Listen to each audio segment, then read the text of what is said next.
както трябва да бъде в една нормална държава, членка на Европейския съюз. Да, към това се стремим всички. Много равностоен матч, разбира се. Ние не сме очаквали нищо друго от финалната среща. Разбира се, самите наши спортисти бяха много сериозно, не искам да кажа оплашени, но много сериозно подходиха към матча. Знаят каква е силата на белгийския отбор. Можем да кажем кои са известните личности, които присъстваха на закриването на турнира, което бе именно след тази финална среща. Доколкото знам, господин Валентин Михов е присъствал.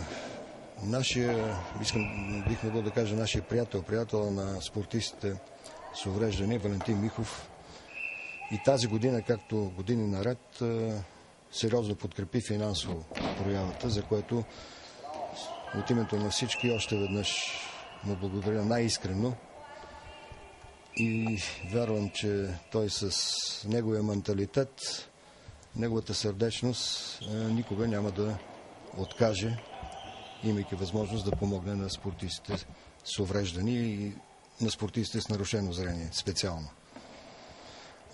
Там беше господин Петко Драганов, ръководител на департамент социални дейности към Софийския университет. Ето един много хубав удар, диагонален удар на Веселин Кушниренков, който трудно се спасява. И Витош отново повежда този път с 4-3. Да. Гонят се дата отбора, можем да кажем. Гонят се, обърнаха 3-2, сега 4-3 за нас. До средата се гонят. Доста успорено. Това е треньора на холандците, който иска да помогне на своите съседи от Белгия. Нормално, Бенелюкс, зоната се подкрепя във всяко едно начинание. Те злощастно този път те отпаднаха от финалната среща. Играха за трето и четвърто място и се класираха на трето място, побеждавайки нашия варненски отбор Успех Варна. Въпреки това искам да подчертая, че Успех Варна направи едно много добро представяне и успешно класиране. Ние участвахме с Витоша, Успех Варна и отбора на София, който всъщност е втори отбор на Витоша. Там играха нашите млади спортисти, някои ученици от училището за деца с нарушено зрение. И това беше една чудесна възможност да се обиграят и да натрупат състезателен опит тези млади голбалисти. Това е Николай Желязков. Опитва специфичния си удар. Спасен този път. Много добра дефанзивна намеса. Моля? Много добра дефанзивна намеса на Ники след това. Кушниренков този път в аут. Много е трудна задачата на центъра. Той всъщност играе най-важна роля в защитата на тима и трябва да обира всички топки и вляво и вдясно от него. Николай Желязков. Добър удар, но спасен. Бях почнал да казвам, че ето тази линия, която е на 6 метра от вратата, напред, преди нея топката трябва да докосне пода, за да не се свири наказателен удар.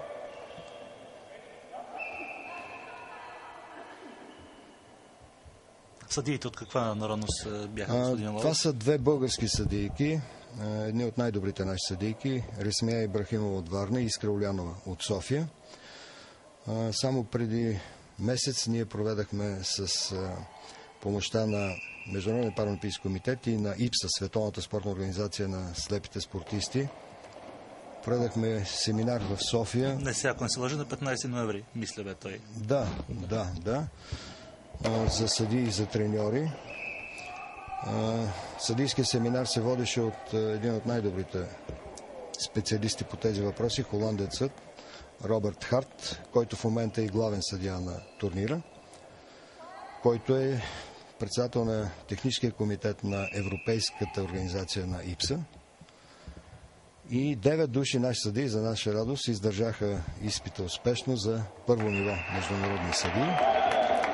Разбира се, от тук нататък вече те трябва също да обогатяват знанията си, да трупат опити, да се развиват, за да стигнат най-високото трето ниво.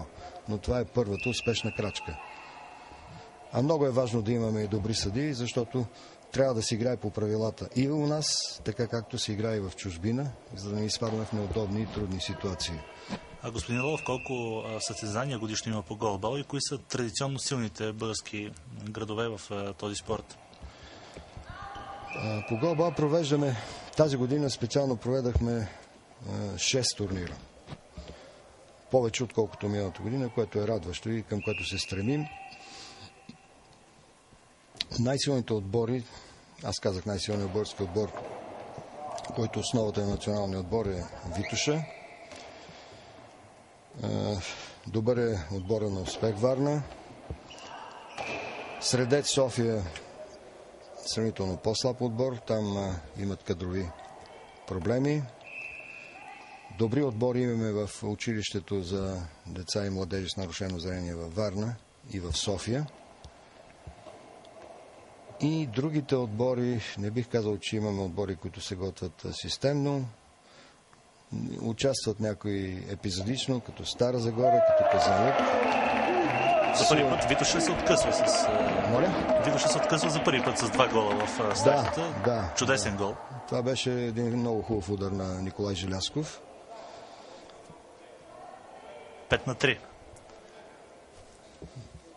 Това е техният Питър Ван Холт, един от най-добрите белгийски голбалисти с много силен удар, но Иван Янев чудесно спасява.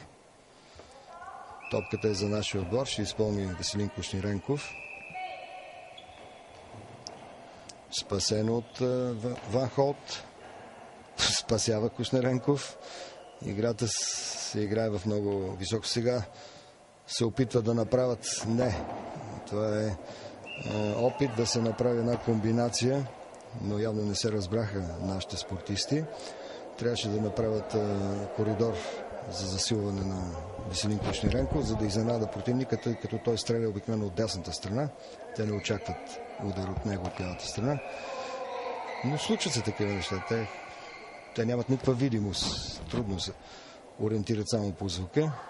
Въпреки това опита трябва да се адмирира. Щеше да бъде хубаво изпълнение. Разбира се, и за щастие нямаме сериозни травми, което е най-лошото.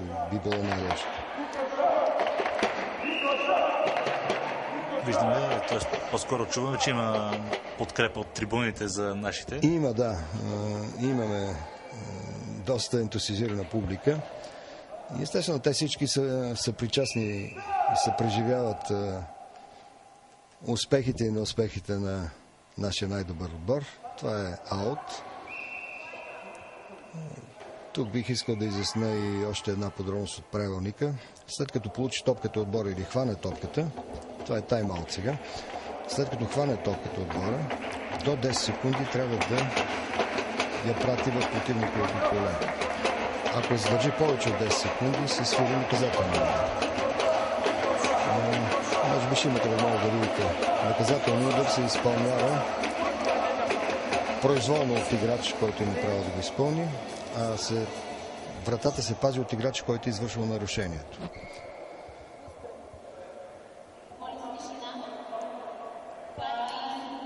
Следва изпълнение на Кушниренков. Това е Искра Улянова, едната съдийка.